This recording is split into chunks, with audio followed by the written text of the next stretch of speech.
Hi there. I'm Robert Loblaw. You can call me Bob.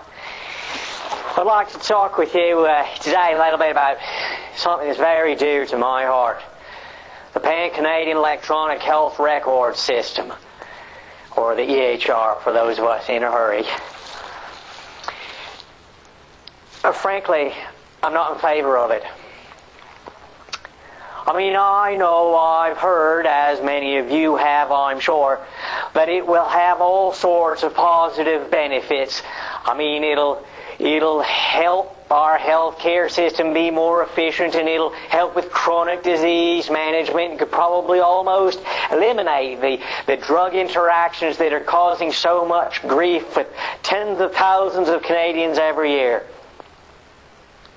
And I know that there's statistics from the Veterans Administration in the United States that support all of these claims. But give your head a shake. They're Americans. They'd say anything that get them on TV. I think it's a load of bollocks. And here's why.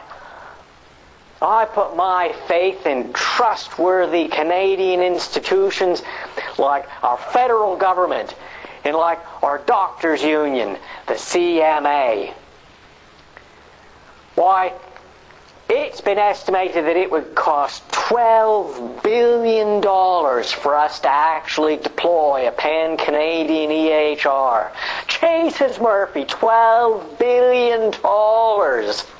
Why on earth would you spend $12 billion to help the health care of every man, woman, and child in Canada when, for instance, you could give it to the American auto industry? But our federal government is only putting about $1.4 billion towards this initiative.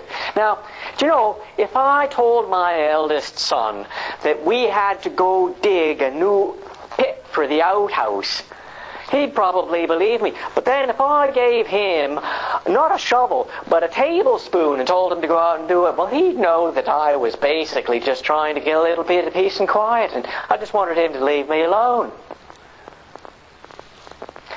But far and away, the most compelling argument against the Pan-Canadian EHR comes from the doctors.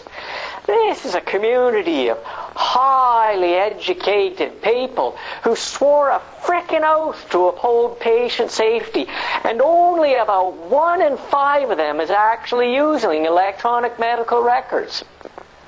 Now, if you discount the almost 50% of them that finished in the bottom half of their class in med school, it's still very clear that that dog don't hunt.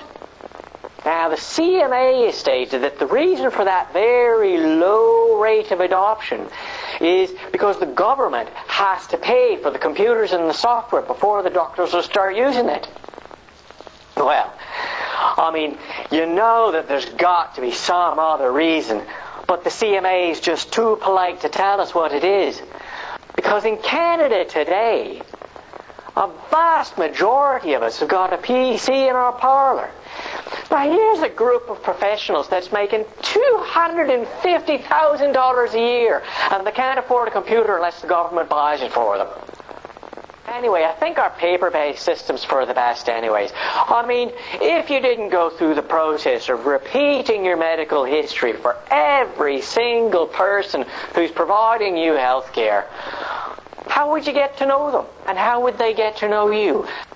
And after all, that's what takes a very large and complicated system and keeps it personal, don't you think? But I think I'm going to look in on this matter a little bit. I'll let you know what I find out. Well, goodbye and kindest regards, Bob Loblaw.